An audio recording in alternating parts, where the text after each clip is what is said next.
Hello, hello. You're listening to the Career Changemaker podcast. Having the courage to leave a career that you have worked hard to build and try something else can be tough.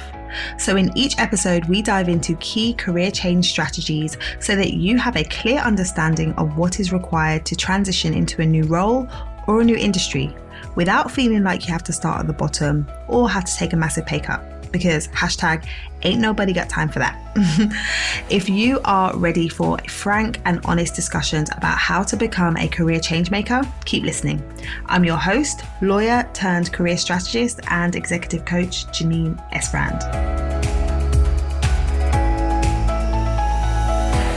Hello, and welcome to the show. Today we're talking about how to make your first 90 days count in a new role.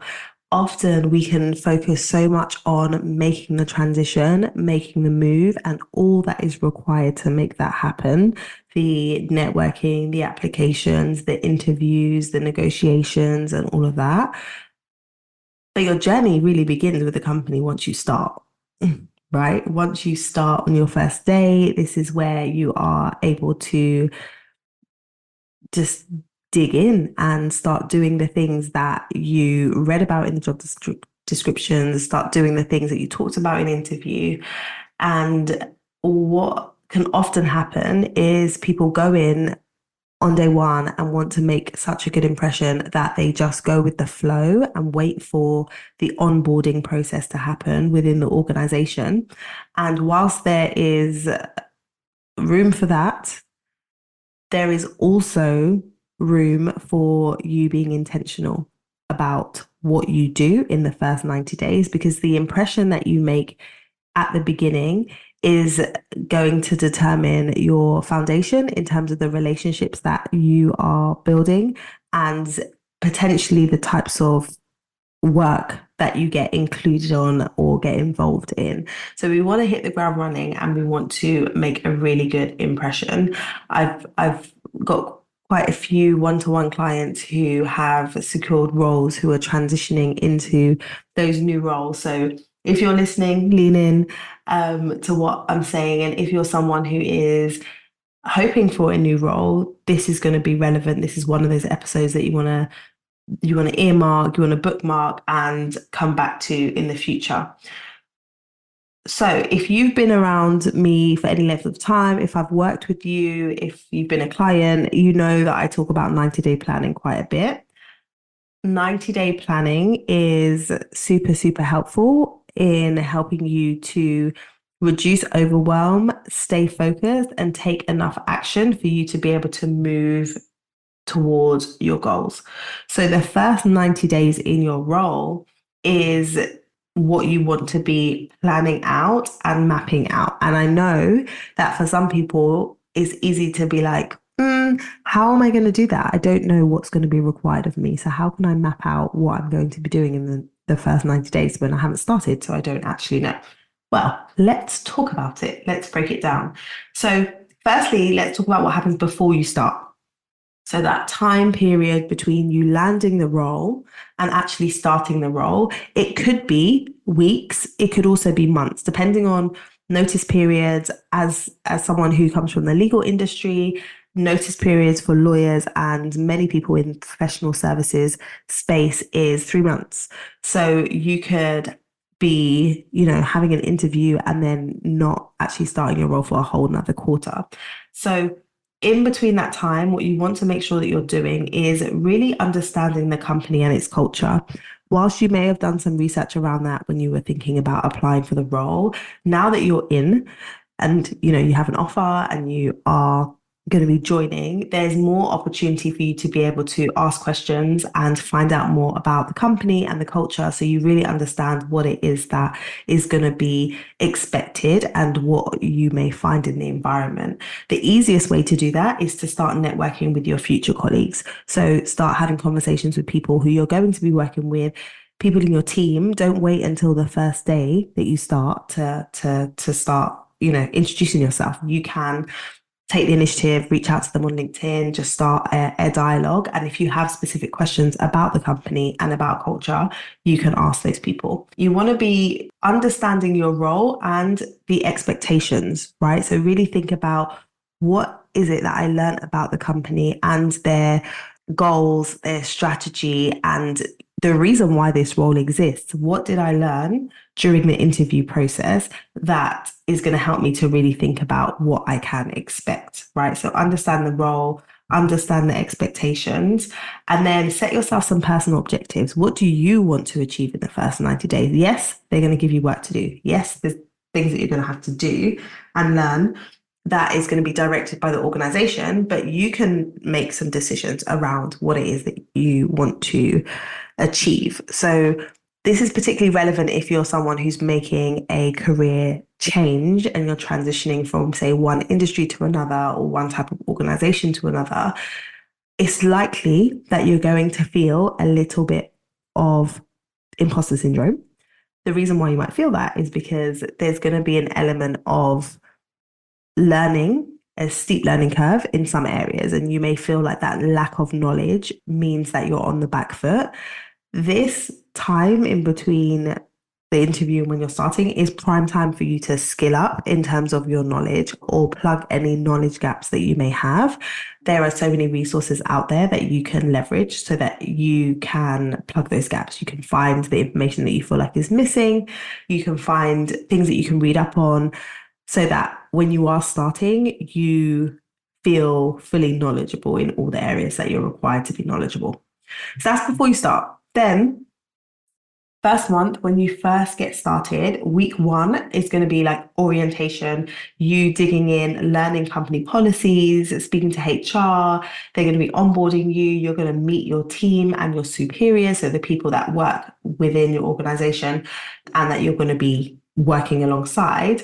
And you're going to be familiarizing yourself with ongoing projects, understand what's going on, right? Like things that are already happening so that you're able to hit the ground running quicker. So ask the right questions, be curious about what is happening when you first join.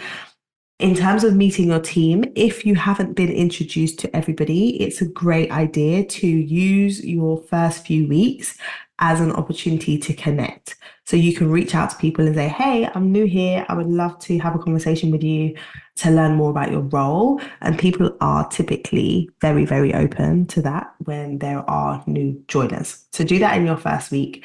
As you then move into your second week up to the end of the month, you want to be setting short-term goals around what it is that you've been asked to do and then seek feedback early on.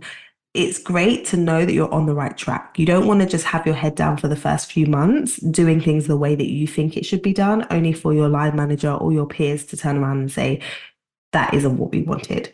Seek feedback early on. Make sure you're on the right track so that you can continue doing the right thing. Or if there needs to be a course correct, you can course correct. Prioritize learning and development opportunities now. So often when I speak to clients who have recently started a role, they are itching to get going. They want to start making an impact and a contribution, but it can be slow in the first few weeks as you're doing the onboarding and getting up to speed and understanding the context and the landscape.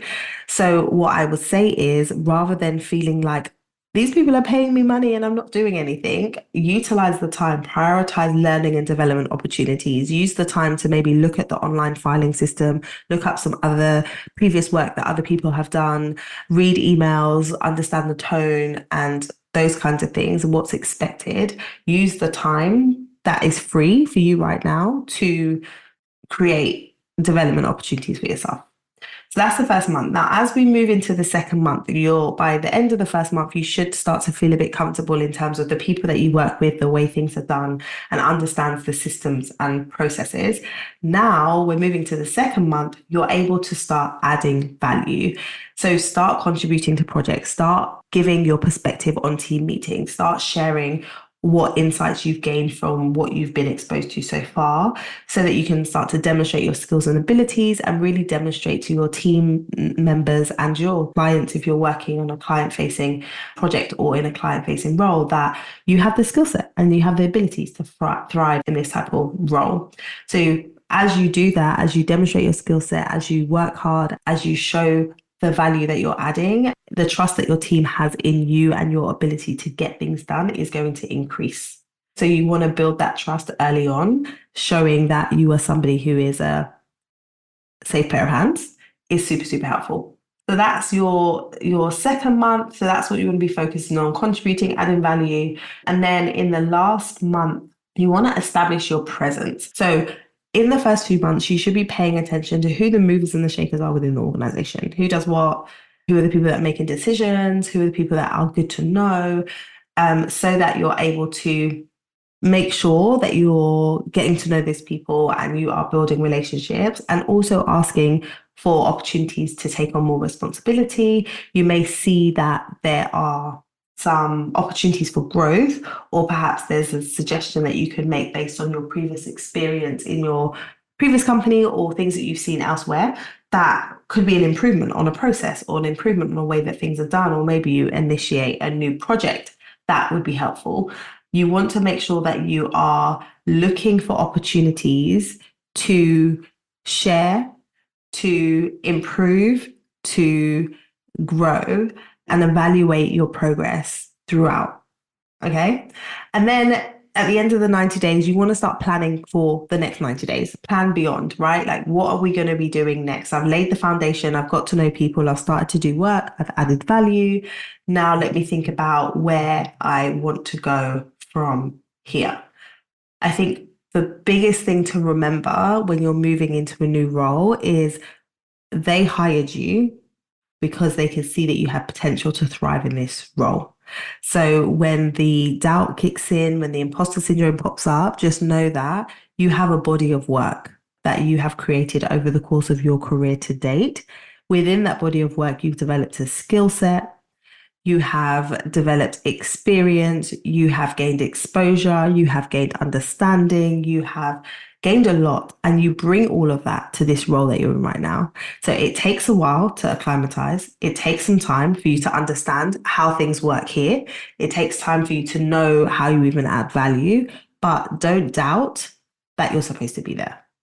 Don't doubt that you're supposed to be there. Fully own what you're bringing to the table into this role, and go forth and be great. So those are my tips for you when you're thinking about that transition piece. Plan. I have a 90-day planning sheet that I can share with you. So if you're interested in that, drop us an email at janine@careerchangemakers.com and we can share with you the 90-day planning sheet. All right, that is all that I have for you today. I will be back again very, very soon. Until then, take care of yourself and keep moving towards your career goals. If you enjoyed today's conversation, be sure to subscribe to the show so that you don't miss any future episodes. Also, I would love to know what your biggest takeaway has been from today's episode. Come over and join us in our Career Changemakers community over on LinkedIn so that you can join the conversation there. Head over to lightbotscoaching.com/community and it will take you right to the group.